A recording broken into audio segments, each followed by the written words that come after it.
Hello friends, welcome. In this lecture, we will see some basic ideas of electronics.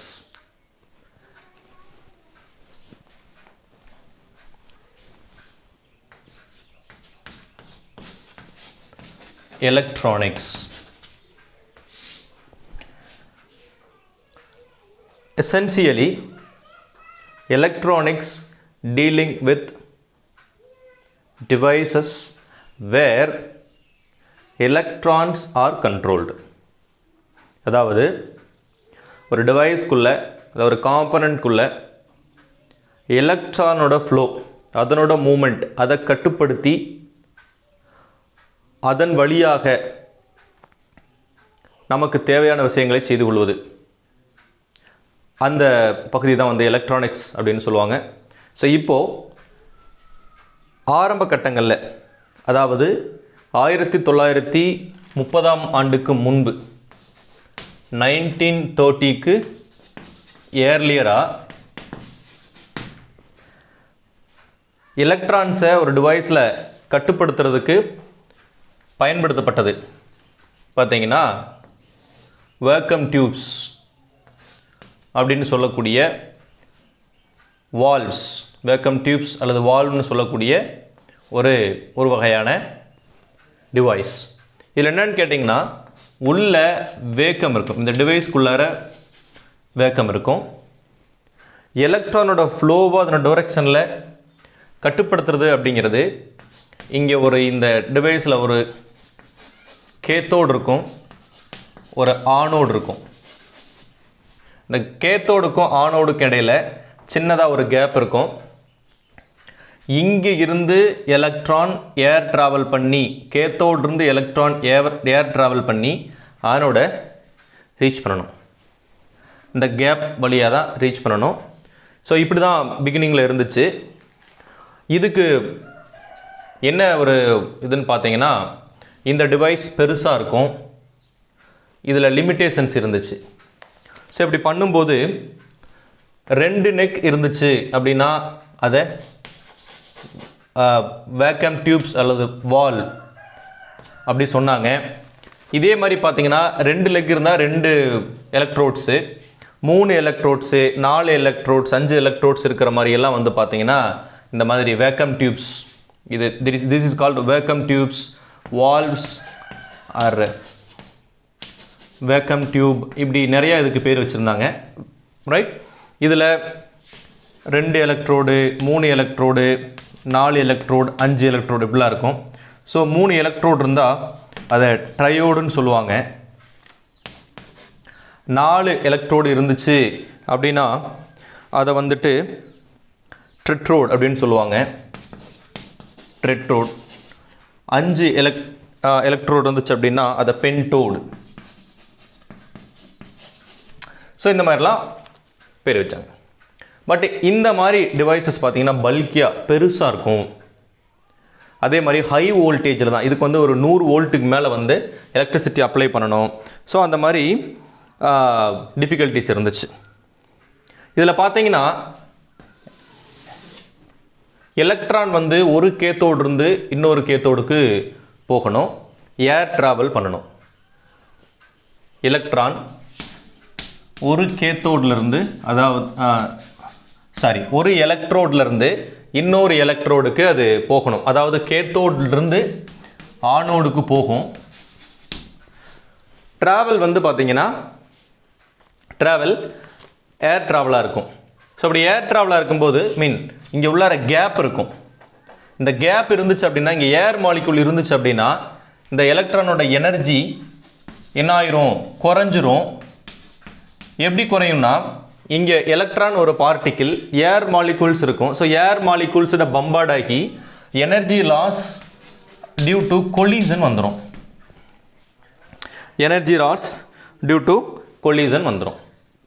ஆனால் அதை avoid பண்ணுறதுக்காக தான் இந்த ட்ராவலில் கேத்தோடு இருந்து ஆனோடுக்கு எலக்ட்ரான் ட்ராவல் ஆகிற பாத்தில் இருக்கக்கூடிய ஏர் மாலிகூல்ஸ்லாம் வெளியே எடுத்துட்டு வேக்கமாக கிரியேட் பண்ணியிருப்பாங்க. ஸோ எசென்ஷியலி ஒரு வேக்கம் ட்ராவல் பண்ணும் ஒரு இடத்துல ஒரு இடத்துக்கு, ஸ்பேஸ் ட்ராவல், ரைட்டுங்களா? இப்படி இருக்கும்போது இந்த மாதிரியான வந்துட்டு டிரான்சிஷனை இன்டியூஸ் பண்ணணும் அப்படின்னம்னா 100 வோல்ட் ரஃப்லி 100 வோல்ட் வோல்டேஜ் அப்ளை பண்ணணும். ஸோ இந்த டிவைஸ் வந்து ஹை வோல்டேஜில் தான் ஒர்க் ஆகும் அப்படிங்கிற மாதிரி இருந்துச்சு. சைஸ் ரொம்ப பல்கியாக இருந்துச்சு. ஸோ அதனால் பார்த்தீங்கன்னா இந்த மாதிரி வேக்கம் டியூப்ஸ் வச்சு அந்த காலத்தில் செய்யப்பட்ட ரேடியோஸ் ஆகட்டும், டிவிஸ் ஆகட்டும் பார்த்தீங்கன்னா பெரிய சைஸில் இருக்கும். அதே மாதிரி அதுக்கான பவர் கன்சப்ஷனும் ரொம்ப ஜாஸ்தியாக இருக்கும்.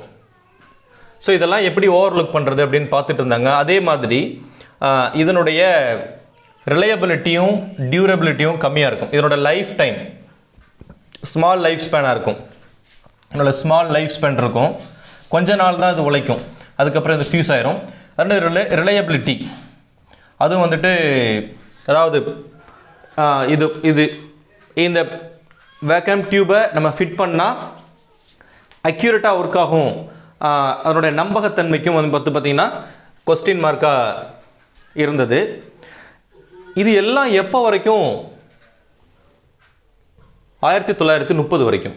இதெல்லாம் எப்போ வரைக்கும்னு கேள்வி கேட்டோம்னா 1930 வரைக்கும். ரைட். 1930க்கு பிறகு என்னாச்சுன்னா இந்த கான்செப்ட் ஆஃப் செமிகண்டக்டர்ஸ் வந்துச்சு. அதுதான் இன்னைக்கு இருக்கக்கூடிய மாடர்ன் எலக்ட்ரானிக்ஸ்க்கான ஃபவுண்டேஷன் பிளாக். ஃபஸ்ட்டு இன்வென்ஷன் எங்கே ஸ்டார்ட் ஆச்சு? ஃபஸ்ட்டு ஒரு ஹார்ஸ் ஜம்ப், ஒரு அதிவேக பாய்ச்சல் எங்கே வந்துச்சு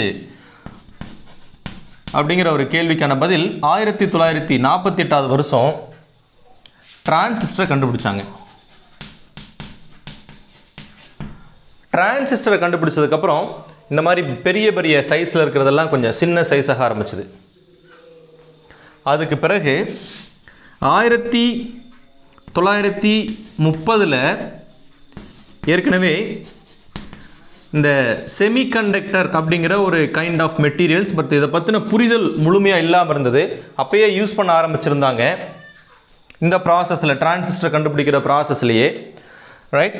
இங்கே இந்த 1930 ஆரம்பித்த இந்த பயணத்தில் 1948க்கு பின்னாடி இந்த மெட்டீரியல்ஸை வந்து என்ன பண்ணாங்க அப்படின்னா கிளாஸிஃபை பண்ணாங்க. எப்படி கிளாஸிஃபை பண்ணாங்க அப்படின்னா, மெட்டீரியல்ஸை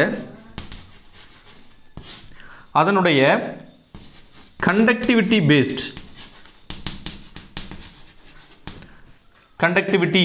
பேஸ்டாக கிளாஸிஃபை பண்ணாங்க, அல்லது ரெசிஸ்டிவிட்டி பேஸ்ட் அப்படின்னு சொல்லலாம். ரெசிஸ்டிவிட்டி அப்படிங்கிறது கண்டக்டிவிட்டியோட ரிவர்ஸ் டேர்ம். இப்படி மெட்டீரியலை கிளாஸிஃபை பண்ணும்போது 3 கைண்ட் ஆஃப் மெட்டீரியலாக சொன்னாங்க. மெட்டீரியலை வந்து 3 கைண்டாக சொன்னாங்க. ஃபர்ஸ்ட் டைப் கண்டக்டர்ஸ்,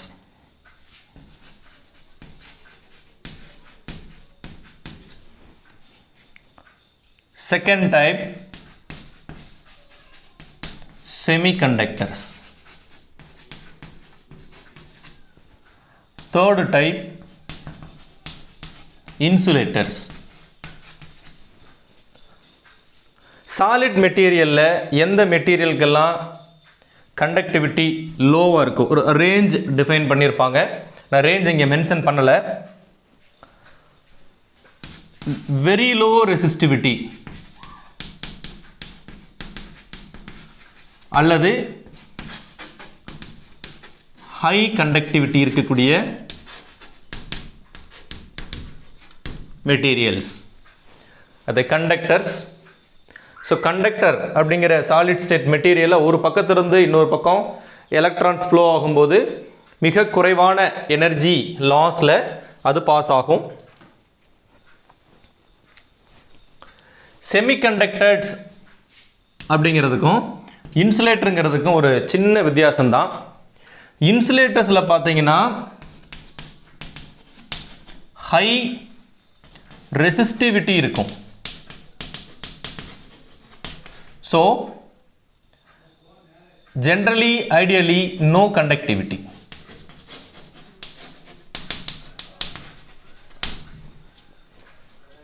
இன்சுலேட்டர் மெட்டீரியல்ஸில் ஒரு எண்ட்லேருந்து இன்னொரு எண்டுக்கு எலக்ட்ரான்ஸ் பாஸ் ஆகவே ஆகாது. செமிகண்டக்டிங் மெட்டீரியல் என்ன ஆகும்னா 0 டெம்பரேச்சரில் 0 கெல்வினில் அது இன்சுலேட்டராக ஆக்ட் ஆகும். ரூம் டெம்பரேச்சரில் பார்சியல் கண்டக்டராக ஆக்ட் ஆகும். பார்சியல் கண்டக்டராக ஆக்ட் ஆகும். அது செமிகண்டக்டர்ஸ். இந்த செமிகண்டக்டர்ஸ் தான் ஃபீல்ட் ஆஃப் எலக்ட்ரானிக்ஸோட கேம் சேஞ்சர். இவர் தான் கேம் சேஞ்சர். இவர் மட்டும் இல்லாமல் இருந்தால் இன்னைக்கு இருக்கக்கூடிய எலக்ட்ரானிக்ஸ் எதுவுமே கிடையாது. அந்த காலத்தில் டிவியில் பெரிய பெரிய வேக்கம் டியூப்ஸ் வச்சு தான் சிஆர்டி டியூப் வந்துட்டு அந்த டிஸ்பிளேலாம் ப்ரொடியூஸ் பண்ணிக்கிட்டு இருந்தாங்க. இன்றைக்கி இருக்கக்கூடிய எல்சிடி எல்இடி டிஸ்பிளேஸ், நம்ம யூஸ் பண்ணக்கூடிய காம்பேக்ட் சின்ன ஃபோனில் நிறையா விஷயங்கள் பண்ணக்கூடியது, லேப்டாப்ஸ், ரேடியோஸ், டேப் ரெக்கார்டர்ஸ், விசிடிஸ், இந்த மாதிரி மாடர்னாக வந்த எல்லா கேஜெட்ஸ், எல்லா எலக்ட்ரானிக் டிவைசஸ், எக்யூப்மெண்ட்ஸ் எல்லாத்துக்குமே ராஜா செமிகண்டக்டர்ஸ் தான்.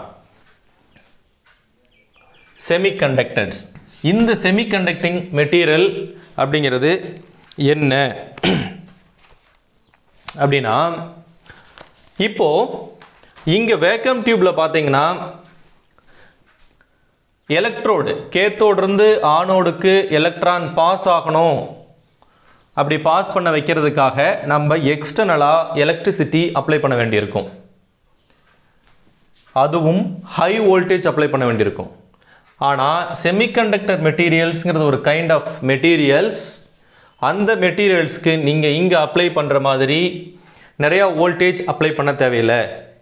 Very small voltage, very small external voltage, இல்லை கொஞ்சம் போல் ஹீட், இல்லை கொஞ்சம் போல் லைட் அப்ளை பண்ணினாலே எலக்ட்ரான் மூமெண்ட் அதில் டிவைஸில் ஒரு பகுதியிலிருந்து இன்னொரு பகுதிக்கு internal material transfer of electrons, அந்த மெட்டீரியலுக்குள்ளேயே எலக்ட்ரான்ஸோட மூமெண்ட்டில் வேரியேஷன்ஸ் இருக்கும். ஸோ நம்ம எப்படி லைட் அப்ளை பண்ணுறோம், எப்படி எக்ஸ்டர்னல் வோல்டேஜ் குறைவாக அப்ளை பண்ணுறது மூலமாகவே நம்மளால் செமிகண்டக்டர்ஸ்குள்ளே ஃப்ளோ ஆகக்கூடிய எலக்ட்ரான்ஸை கட்டுப்படுத்த முடியும். இங்கே எலக்ட்ரான்ஸ் டிஃப்ரெண்ட் மெட்டீரியல்ஸ்குள்ளே ஃப்ளோ ஆகும். Cathode made up of one type of material, anode made up of one type of material. So ரெண்டு டிஃப்ரெண்ட் டைப் ஆஃப் மெட்டீரியல்ஸ்க்கு இடையில் எலக்ட்ரான்ஸ் ஜம்ப் ஆகிறதுக்கு வேக்கம் வேறு தேவைப்படும். ஸோ இது ஒரு பெரிய ப்ராசஸ், எக்ஸ்டர்னல் ப்ராசஸ். ஆனால் இங்கே செமிகண்டக்டரில் இது ஒரு சிம்பிள் இன்டர்னல் ப்ராசஸாக நடக்குது. இந்த செமிகண்டக்டர்ஸை பற்றி பேசும்போது ஜென்ரலாக சொல்லணும் அப்படின்னா, semiconductors R the solid materials that will act as a insulator at absolute temperature and it will act as a partial conductor at room temperature அப்படின்னு நம்ம சிம்பிளாக கிளாஸிஃபை பண்ணிடலாம். இதை ஃபர்தராக நம்ம கிளாஸிஃபை பண்ணணும் அப்படின்னா ரெண்டு கிளாஸிஃபிகேஷன் நம்ம கொடுக்க முடியும். ஒன்று எலமெண்டல் செமிகண்டக்டர்,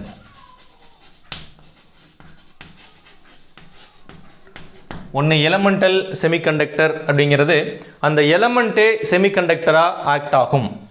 உதாரணமாக சிலிக்கான், ஜெர்மானியம்லாம் இதுக்கு எடுத்துக்காட்டாக சொல்லலாம். இன்னொன்று காம்பவுண்ட் செமிகண்டக்டர் அப்படின்னு சொல்கிறது. காம்பவுண்ட்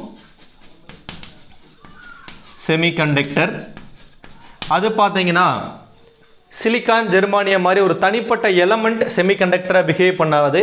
ஆனால் 2-3 எலமெண்ட்டை சேர்த்தோம்னா, 2 அல்லது அதற்கு மேற்பட்ட எலமெண்ட்டை சேர்க்கும்போது ஒரு காம்பவுண்டு செமிகண்டக்டராக ஆக்ட் ஆகும். இந்த காம்பவுண்ட் செமிகண்டக்டரையும் நம்ம 3 விதமாக கிளாஸிஃபை பண்ணலாம். முதல் வகை இன்ஆர்கானிக் செமிகண்டக்டர், ரெண்டாவது வகை ஆர்கானிக் செமிகண்டக்டர், மூணாவது வகை organic polymer type semiconductor.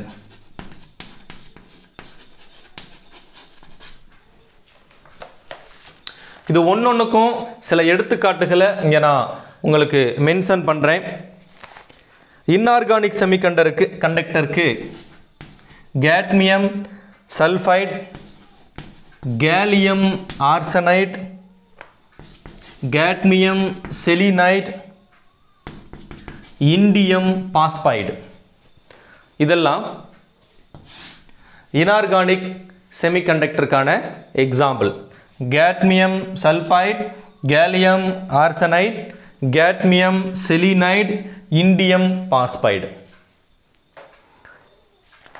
Cadmium selenide ரெண்டு எலமெண்ட் சேர்ந்து உருவாக்கப்பட்ட காம்பவுண்ட், அந்த காம்பவுண்ட் செமிகண்டக்டராக ஆக்ட் பண்ணும். அப்படிங்கிறதுனால இது வந்து காம்பவுண்ட் செமிகண்டக்டர். இந்த மெட்டீரியல் எல்லாமே இன்ஆர்கானிக் மெட்டீரியல், அதனால இன்ஆர்கானிக் காம்பவுண்ட் செமிகண்டக்டர் அப்படின்னு இதை நம்ம சொல்கிறோம். அடுத்ததா ஆர்கானிக் செமிகண்டக்டரில் சில எக்ஸாம்பிள் சொல்கிறேன். ஆந்த்ரசின்,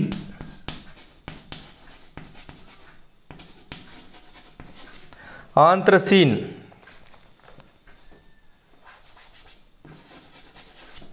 அது ஒரு எக்ஸாம்பிள். அடுத்த எக்ஸாம்பிள் இன்னொரு material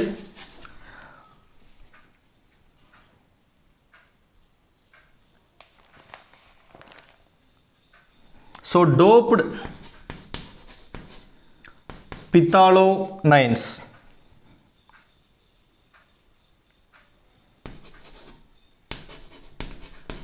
doped phthalocyanines, doped phthalocyanines இன்னொரு எக்ஸாம்பிள் ஆர்கானிக் காம்பவுண்ட் செமிகண்டக்டருக்கு. அதே மாதிரி ஆர்கானிக் பாலிமருக்கு ஒரு 2-3 எக்ஸாம்பிள் எழுதலாம். பாலிபைரோல்,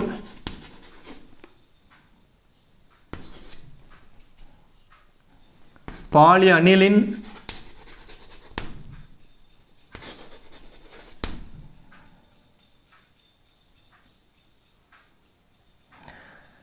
இதெல்லாம் வந்துட்டு எக்ஸாம்பிளாக நம்ம சொல்ல முடியும். பொதுவாக இந்த மாதிரி செமிகண்டக்டர்ஸை elemental semiconductors, compound semiconductor, compound செமிகண்டக்டரில் 3 வகையாக இன்ஆர்கானிக், ஆர்கானிக், ஆர்கானிக் பாலிமர் இப்படி நம்ம பிரித்தாலும் கூட பெரும்பாலான எலக்ட்ரானிக் டிவைசஸில் யூஸ் ஆகக்கூடியது elemental semiconductor, doped elemental semiconductors தான். காம்பவுண்ட் செமிகண்டக்டர்ஸில் இந்த ஆர்கானிக் பாலிமர் டைப் செமிகண்டக்டர்ஸ் 1990ஸ்க்கு பிறகு ஆர்கானிக் பாலிமர் செமிகண்டக்டர் சில இடங்களில் யூஸ் பண்ண ஆரம்பித்தாங்க. அந்த பாலிமர்ஸ் யூஸ் பண்ண ஆரம்பித்ததுக்கு அப்புறம் அந்த ஃபீல்டு தான் பாலிமர் எலக்ட்ரானிக்ஸ், மாலிகுலர் எலக்ட்ரானிக்ஸ் அப்படின்னு சொல்லக்கூடிய fascinating fields. Molecular or polymer electronics இதெல்லாம் எலக்ட்ரானிக்ஸுடைய உட்பிரிவுகள், ஸ்பெஷலைஸ்டு ஃபீல்டு. இது எப்போ சாத்தியமாச்சுன்னா ஆர்கானிக் பாலிமர் காம்பவுண்ட் செமிகண்டக்டருடைய இன்வென்ஷனுக்கு பிறகு. ஸோ இந்த மாதிரி நம்ம மெட்டீரியல்ஸை கிளாஸிஃபை பண்ணும்பொழுது செமிகண்டக்டர்ஸ் அதோட வைட்டல் ரோலை ப்ளே பண்ணுது. இப்போது எலமெண்டல் செமிகண்டக்டரை இன்னும் 2 வகையாக பிரிக்கலாம். இன்ட்ரின்சிக் செமிகண்டக்டர், எக்ஸ்ட்ரின்சிக் செமிகண்டக்டர் அப்படின்னு சொல்லிட்டு. இன்ட்ரின்சிக் செமிகண்டக்டர்னா என்ன, அது எப்படி பிஹேவ் பண்ணும், எக்ஸ்ட்ரின்சிக் செமிகண்டக்டர்னா என்ன, அது எப்படி பிஹேவ் பண்ணும் அப்படின்னு பார்க்கலாம். எலமெண்டல் செமிகண்டக்டர்ஸ், சிம்பிளி செமிகண்டக்டர்ஸில் நம்ம 2 வகை சொல்கிறோம். ஒன்று இன்ட்ரின்சிக் செமிகண்டக்டர், ரெண்டாவது வகை எக்ஸ்ட்ரின்சிக்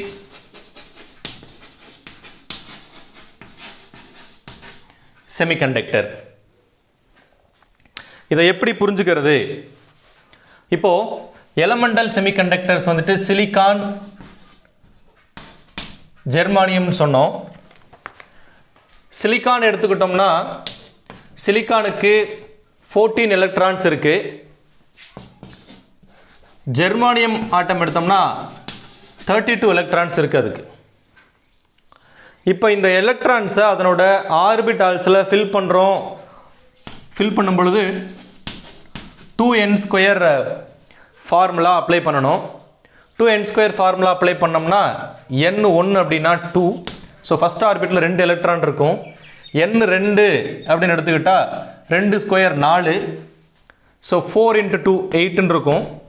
அடுத்தா n = 3ன்னு எடுத்தோம்னா 3 ஸ்கொயர் 9 18 எலக்ட்ரான்ஸ் இருக்கும். இந்த மாதிரி போயிட்டே இருக்கும் நம்ம கால்குலேஷன். இப்போ சிலிக்கான்னா வந்துட்டு சிலிக்கான் ஆட்டத்தில் இருக்கக்கூடிய எலக்ட்ரான் அதனோட டிஃப்ரெண்ட் லெவல் ஆஃப் ஆர்பிட்டால்ஸில் ஃபில் பண்ணோம்னா 14 எலக்ட்ரான் இருக்குது. ஃபஸ்ட் ஆர்பிட்டில் 2 எலக்ட்ரான், செகண்ட் ஆர்பிட்டில் 8 எலக்ட்ரான். ஸோ 2 + 8 ரிமைனிங் 4 இருக்கும். ஸோ தேர்ட் ஆர்பிட்டில் 18 இருந்துச்சுன்னா கம்ப்ளீட்லி ஃபில்டு. ஸோ நீங்கள் சென்ட்ரல் நியூக்ளியஸ் இருந்து ஃபஸ்ட் ஆர்பிட்டாலில் 2 எலக்ட்ரான், செகண்ட் ஆர்பிட்டாலில் 8, தேர்டில் 18 இருந்திருந்தால் கம்ப்ளீட்லி ஃபில்டு. ஆனால் இருக்கிறது 4 தான் சிலிக்கானை பொறுத்த வரைக்கும்.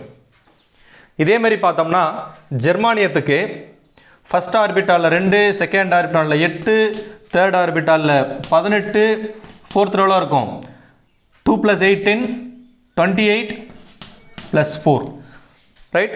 ஃபோர்த் ஆர்பிட்டால் இங்கே ஜெர்மானியத்துக்கு பார்க்கும் பொழுது ஃபஸ்ட் ஆர்பிட்டாலில் 2 வந்துடுது,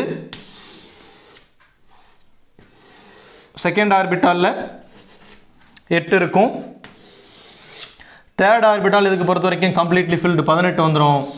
ஆனால் ஃபோர்த் ஆர்பிட்டால் பார்க்கும்போது என்ன இருந்திருக்கணும்? ஃபோர்த்துக்கு 4 அப்படின்னா 4 ஸ்கொயர் 16 × 2 32 இருந்திருக்கணும். ஆனால் இருப்பது வெறும் 4 தான் இருக்குது. அப்போது இந்த கடைசியாக இருக்கக்கூடிய அன்ஃபில்டு ஆர்பிட்டை வந்து நம்ம என்ன சொல்லுவோம்னா வேலன்ஸ் ஆர்பிட், லாஸ்ட் ஆர்பிட்டை வேலன்ஸ், இந்த இதில் இருக்கக்கூடிய இந்த லாஸ்ட் ஆர்பிட்டில் இருக்கக்கூடிய எலக்ட்ரான்ஸை வேலன்ஸ் எலக்ட்ரான்ஸ் அப்படி சொல்லுவோம். ஸோ இங்கே சிலிக்கானுக்கும் ஜெர்மானியத்துக்கும் ரெண்டுமே 4 வேலன்ஸ் எலக்ட்ரான்ஸ் இருக்குது.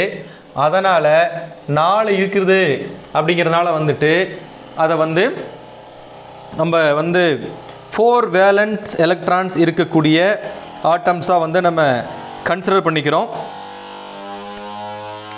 அப்படின்னா இதுக்கு பேர் டெட்ரா வேலண்ட் ஆட்டம்ஸ் அப்படின்னு பேர். இந்த மாதிரி இருந்ததுக்கு பேர் வந்து டெட்ரா வேலண்ட் ஆட்டம்ஸ்னு பேர். இந்த மாதிரி 4 வேலன்ஸ் எலக்ட்ரான் இருக்கக்கூடிய கேட்டகரி தான் சிலிக்கான், ஜெர்மானியம் செமிகண்டக்டர்ஸ். இது எப்படி வந்து செமிகண்டக்டராக பிஹேவ் ஆகுது அப்படிங்கிறது தான் இதில் கேள்வி. இப்போது நான் சிலிக்கான் ஆட்டம் எடுத்துக்கிறேன்.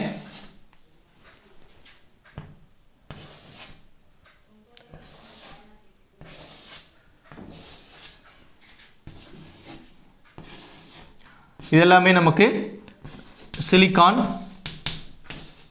சிலிக்கானுக்கு 4